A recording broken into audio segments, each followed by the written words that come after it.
here live now. Hello friends, this is Sunil Kumar Shah. Welcome to SK Shah Study Point. आइए friends, आज हम बात करते हैं डिफेक्ट इन सॉलिड की वीडियो नंबर 2। यानी कि मैं आपको चैप्टर 1 पढ़ा रहा हूँ सॉलिड स्टेट, उसमें पढ़ा रहा हूँ आपको डिफेक्ट इन सॉलिड यानी कि ठोस में दोष। ठोस में दोष किस प्रकार होता है मैं आपको बता चुका हूँ, और उसकी दूसरी नंबर की वीडियो आपको पढ़ाना चाहूँगा, क्योंकि मैं आपको बता रहा हूँ क्या क्या मैंने करा दिया है। ये वीडियो बहुत ही इंपॉर्टेंट होने वाली है। इस वीडियो को शुरू से लेकर लास्ट तक अवश्य देखें, क्योंकि ये आपके एग्जाम में आने वाली वीडियो है और हर कॉम्पिटेटिव एग्जाम में आने वाली वीडियो और आपके एक एक स्तर से समझने वाली चीज़ है और आपके समझ में आएगी। मैं आशा करता हूँ, वादा करता हूँ इस चीज़ का। आप कॉपी और पेन उठा के मेरे साथ रहिए, और नोट्स पीडीएफ मैं कुछ दिन बाद आपको प्रोवाइड करूँगा, पीडीएफ के माध्यम से आपको नोट्स दे दूँगा, लेकिन मेरे साथ बने रहिए इसी तरह से। और मुझे सपोर्ट करने के लिए मेरी वीडियो को लाइक करें, सब्सक्राइब करें, कमेंट करें, मेरे वीडियो को अधिक से अधिक अपने फ्रेंड्स लोगों में शेयर करें, ताकि ये वीडियो आगे तक पहुंचे और लोगों का भला हो जहां तक ये वीडियो पहुंच नहीं पा रही है। ठीक है, आइए जान लेते क्या पढ़ा दिया था हमने। ये हमारा चैप्टर तो आपको पता ही, चैप्टर पहला चल रहा है। चैप्टर हमारा पहला है सॉलिड स्टेट। सॉलिड स्टेट यानी कि ठोस अवस्था। ये हमारी वीडियो दूसरी है, सॉलिड डिफेक्ट इन सॉलिड ठोस अवस्था। अब ठोस अवस्था में होता क्या है ये चीज समझो। मैंने आपको पढ़ा दिया था डिफेक्ट इन सॉलिड 3 प्रकार के होते हैं। कौन से? पॉइंट डिफेक्ट, लाइन डिफेक्ट और प्लान डिफेक्ट। अब उसमें बिंदु दोष, उसके बाद रेखीय दोष, उसके बाद समतल दोष। रेखीय दोष मैंने कराया था, उसे 3 भागों में बांटा गया था। कौन कौन से? रस समीकरण मिति दोष, अरस समीकरण मिति दोष और शुद्धता दोष। अब रस समीकरण मिति दोष 3 भागों में बांटा गया था। मैंने स्ट्रक्चर के आधार पे अगली वीडियो में बताया, उस वीडियो को देख के तभी इस वीडियो को देखें, तभी करेक्ट कर पाएंगे, वरना करेक्ट नहीं कर पाएंगे इस वीडियो को। मैंने उसमें बता दिया था आपको, क्या क्या बताया था उसमें? फ्रैंकली, अंतराकाशी और शॉर्ट की तीनों करा दिए थे। आज हम उसकी दूसरी यानी कि पॉइंट डिफेक्ट की का दूसरा पार्ट पढ़ा रहे हैं। कौन सा? अरस समीकरण मिति दोष। पॉइंट डिफेक्ट, पॉइंट डिफेक्ट यानी कि बिंदु दोष।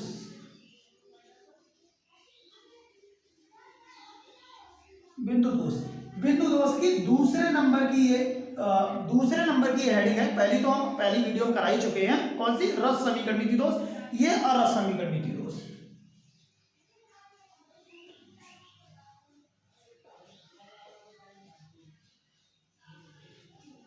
अरस समीकरण मिति दोष, मिति दोष। अरस समीकरण मिति दोष क्या होता है वो चीज आइए समझ लेते हैं, क्या है क्या नहीं है अरस समीकरण मिति दोष। रस समीकरण में तो मैंने आपको तीनों कराई दी है। कौन कौन सी कराई है? फ्रैंकली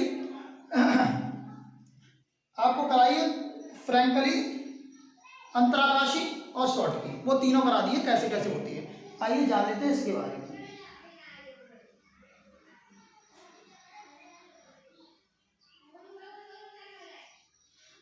अरस समीकरण यह है, वह दोष होता है, दोष होता है जिसमें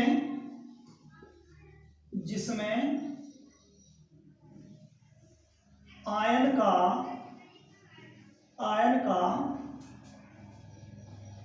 अनुपात समान रहता है।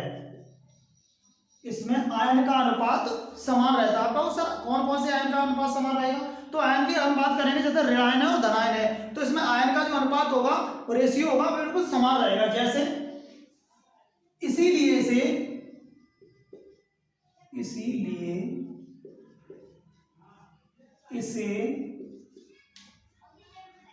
अरस समीकरण मिति दोष कहा जाता है। मिति दोष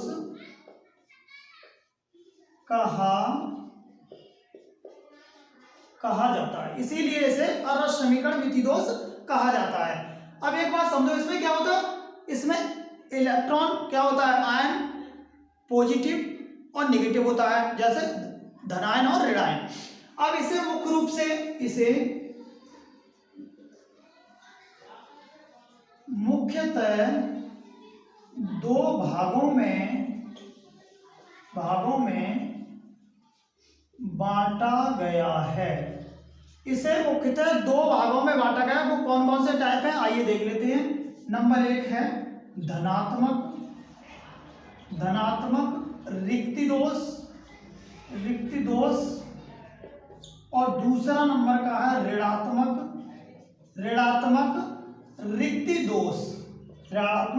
रिक्ति दोष। इसे दो भागों में बांटा गया है। मैंने आपको बता दिया धनात्मक रिक्ति दोष और ऋणात्मक रिक्ति दोष। आइए जान लेते हैं। इसका स्ट्रक्चर मैंने नहीं बताया क्योंकि मैंने पहले बता दिया है। इसमें आयन का जो अनुपात होता है बिल्कुल समान रहता है। पॉजिटिव जितने होंगे उतने ही नेगेटिव होंगे, इसलिए मैंने उसको स्ट्रक्चर बनाया नहीं है। मैं आपको स्ट्रक्चर बना के दिखा रहा हूँ किसका, धनात्मक रिक्ति दोष। आइए पहले जान लेते हैं धनात्मक रिक्ति दोष है क्या।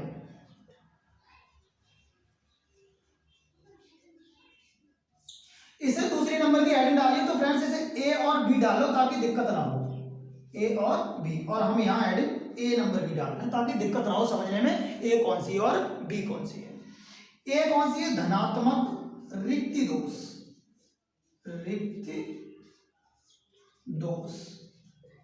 धनात्मक रिक्ति दोष में समझ लेते हैं क्या है क्या नहीं है।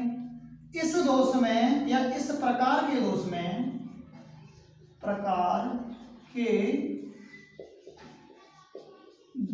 में पॉजिटिव इलेक्ट्रॉन यानी धनायन इलेक्ट्रॉन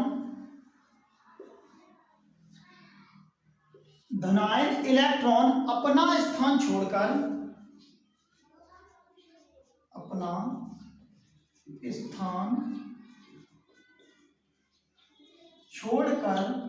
रिक्ति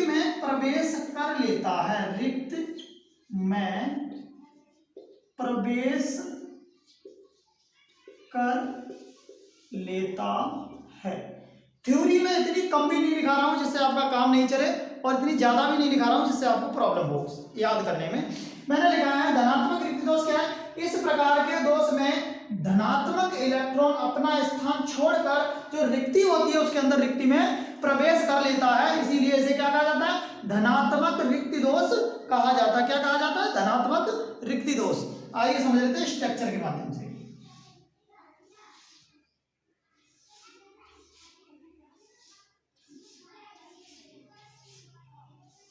यहां देख लेते हैं किस प्रकार हमारा धनात्मक रिक्ति दोष है।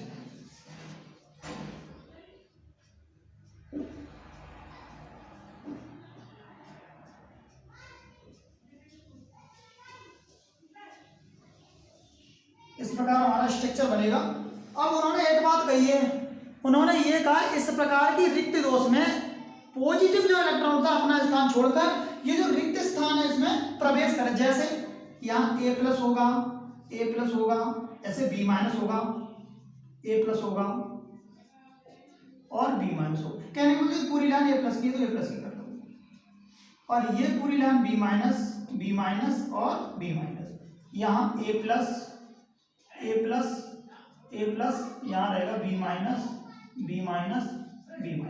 अब बहुत सारे एक बात बताओ, B माइनस A प्लस का क्या मतलब है। मैंने आपको बता दिया था पहले ही आयनात्मक में NaCl अगर लेंगे तो बेटा Na प्लस और Cl माइनस होगा। इसीलिए मैंने क्या किया है, यहाँ पर इसका जो अणु तोड़े हैं हमने AB को ले लिया है, हमने AB ले लिया है, कोई भी कंपाउंड A प्लस में रहा है और B माइनस में रहा है। इस प्रकार हमने लिया है, समझने के लिए आप समझ सकते हैं अच्छे से।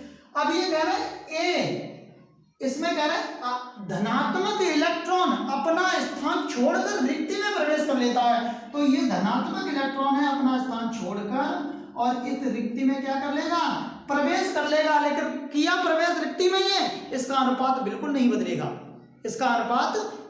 बदलेगा, क्योंकि उसने रिक्ति में प्रवेश किया है, रिक्ति के अलावा और किसी में प्रवेश किया नहीं है, जिससे आपको कोई दिक्कत और प्रॉब्लम, समस्या, परेशानी हो।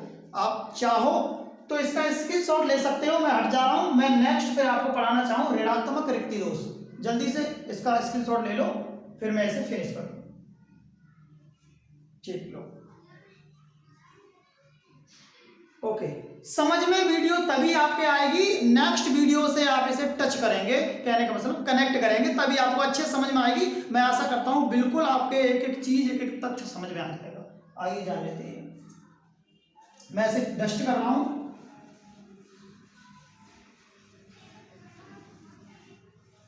डस्ट कर रहा हूं। फ्रेंड्स दूसरे नंबर की आपकी क्या हेडिंग है वो देख लो। दूसरे नंबर की आपकी हेडिंग जो भी है उसे आप देखें। दूसरे नंबर यानी कि बी नंबर की है ऋणात्मक रिक्ति दोष। अब ऋणात्मक रिक्ति दोष क्या है वो आराम से समझ लें। यहाँ ऋणात्मक रिक्ति दोष, इस प्रकार के दोष में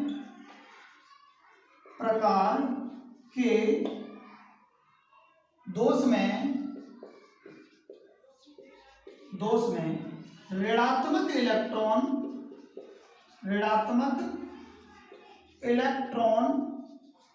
अपना स्थान छोड़कर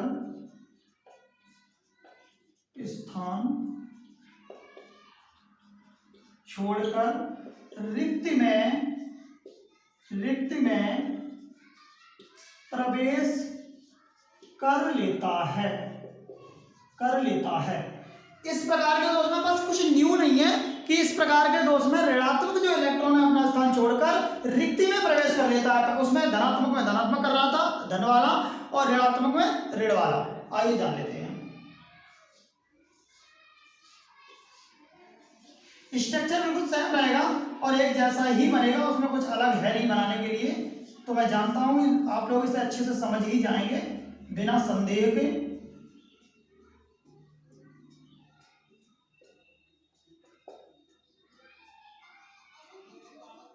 यहां देख लेते हैं इस तरह से स्ट्रक्चर इसका बनेगा। तो यहां आपको पता है A प्लस रहेगा और A प्लस रहेगा। यहां B माइनस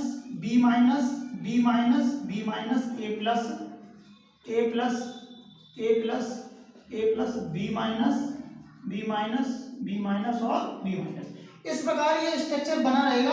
अब एक चीज देखते हैं यहाँ कि उन्होंने कहा है B वाला जो इलेक्ट्रॉन है, जो निगेटिव इलेक्ट्रॉन है, अपना स्थान छोड़कर अंदर की रिक्ति में क्या कर लेगा, प्रवेश कर लेगा। लेकिन इसके अनुपात में कोई चेंजिंग नहीं हो। क्यों? क्योंकि उसने चेंजिंग वो बाहर आया भी है, बदलाव किया भी है, तो रहा तो अपने कोष में ही है। जो खाली जगह है उसमें उसने प्रवेश कर लिया अपना पेयर छोड़कर।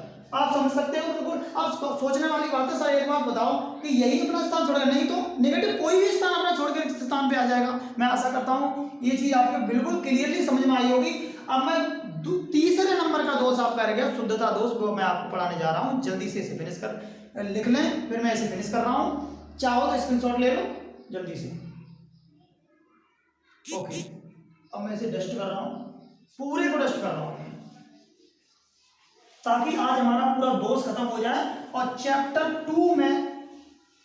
2 जो हमारा है वो कल से स्टार्ट होने जा रहा है। चैप्टर 2 शुरू से लास्ट तक बन रही है, क्योंकि ये आपकी चल रही है फिजिकल केमिस्ट्री, उसके बाद इनऑर्गेनिक केमिस्ट्री, उसके बाद ऑर्गेनिक केमिस्ट्री होगी। आइए जान लेते हैं क्या दिया है क्या नहीं दिया इसमें सारी चीजें। अब रह गया हमारा शुद्धता दोष। तीसरे नंबर का हमारा पॉइंट डिफेक्ट में तीसरी नंबर की हेडिंग है। तीसरे नंबर की हेडिंग है कौन सी? तीसरे नंबर की शुद्धता दोष। मैं समझा दूं, समझाने के साथ आप लिख लो तो ज्यादा बेटर रहेगा। ना लिख रहा हूं मैं, शुद्ध या लिख ही दे रहा हूं। शुद्धता दोष इस प्रकार के दोष में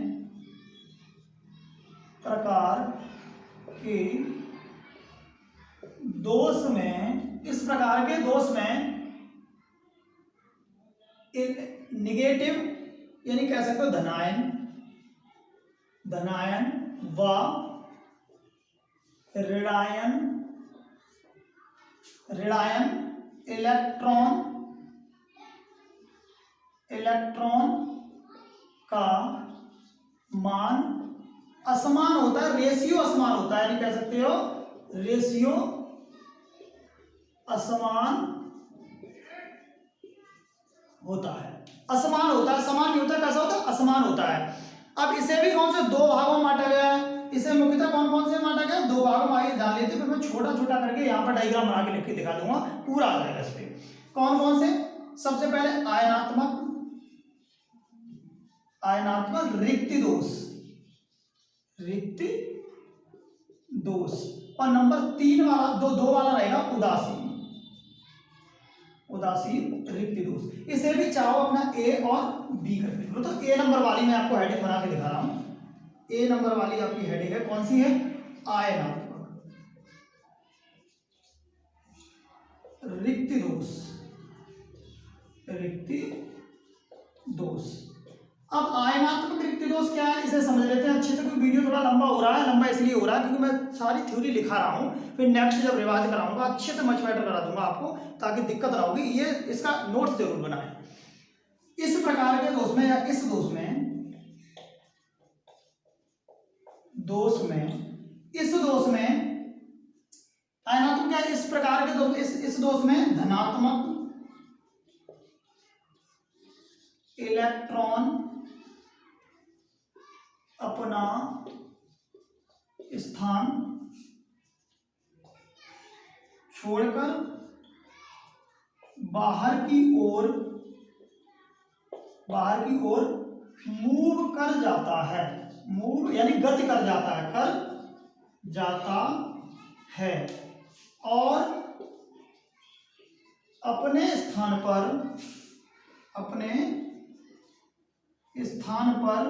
इलेक्ट्रॉन छोड़ जाता है।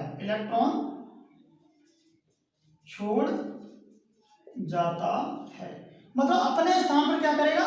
इलेक्ट्रॉन जो होगा वो छोड़ जाएगा, बाहर की ओर मूव करेगा। आइए डायग्राम के जरिए से भी समझ लेते हैं अच्छे से।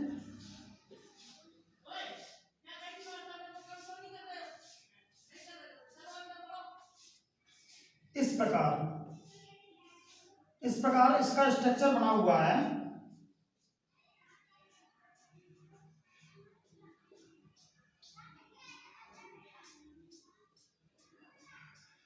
इस प्रकार देख लेंगे।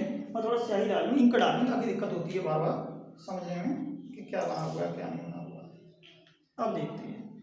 उन्होंने एक बात कही है कि यहाँ ए तो पॉजिटिव रहेगा ही रहेगा, पूरी लाइन में पॉजिटिव रहेगा भाई। यहाँ बी माइनस और बी माइनस, ए प्लस और ए प्लस, बी माइनस और बी माइनस। बट उन्होंने एक बात ये कही है कि ये अपना स्थान पॉजिटिव वाला छोड़कर बाहर की ओर मूव कर जाता है, लेकिन यहाँ इलेक्ट्रॉन छोड़ जाता है। तो इस प्रकार के रिक्त दोष को हम क्या कहेंगे? आयनात्मक रिक्त दोष। चाहो आप इसे स्क्रीनशॉट ले लो, चाहो तो आप नोट कर लो, फिर मैं नेक्स्ट इसमें पढ़ाना चाहूँ, आगे बढ़ना चाहूँ। मुझे लग रहा है वीडियो थोड़ी अच्छी नहीं आ रही हो, क्वालिटी अच्छी नहीं आ रही हो, लेकिन हमें क्या करना है? हमें क्वालिटी से मतलब कम, हमें मटेरियल से मतलब ज़्यादा है। मटेरियल हमें अच्छा मिलना चाहिए। थोड़ी क्वालिटी लो मिल रही है, उससे कोई दिक्कत नहीं। कुछ दिन की क्वालिटी आपकी लो है, फिर मैं धीरे धीरे फैकल्टी आपकी अच्छी करते जाऊँगा, फिर नेक्स्ट एकदम मच बेटर वीडियो दूंगा। समझ लें आप क्या है। दूसरा नंबर का रह गया, वो आराम से समझ लें। मैं इसे डस्ट कर रहा हूँ।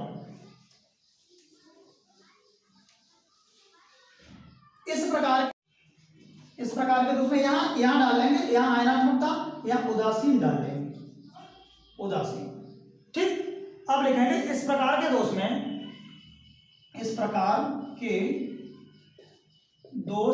पहले मैं डायग्राम के जरिए समझा दूं, उसके बाद क्योंकि उसमें जगह थोड़ी है नहीं, स्टोरेज फुल हो रहा है, तो कई वीडियो कट जाएगी तो दिक्कत होगी, तो समझने में भी दिक्कत होगी, फिर बार बार मुझे समझाने में भी दिक्कत होगी आपको।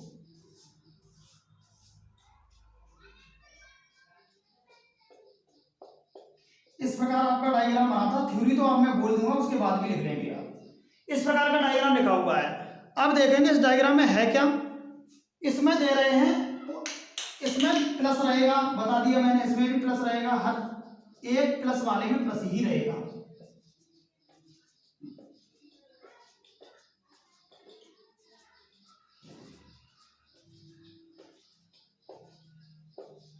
यहां पर उन्होंने एक चीज बताई है कि बाहर की ओर मूव कर जाता है। इस प्रकार के रिक्त दोष में निगेटिव इलेक्ट्रॉन अपना स्थान छोड़कर क्या करता है? बाहर की ओर गति कर जाता है। तो इस प्रकार के दोष को उदासीन दोष कहा जाता है या शुद्धता दोष कहा जाता है। आइए जान लेते हैं। ये वाला इलेक्ट्रॉन है बाहर की ओर मूव कर जाएगा और यहाँ अपनी जगह इलेक्ट्रॉन छोड़ जाएगा।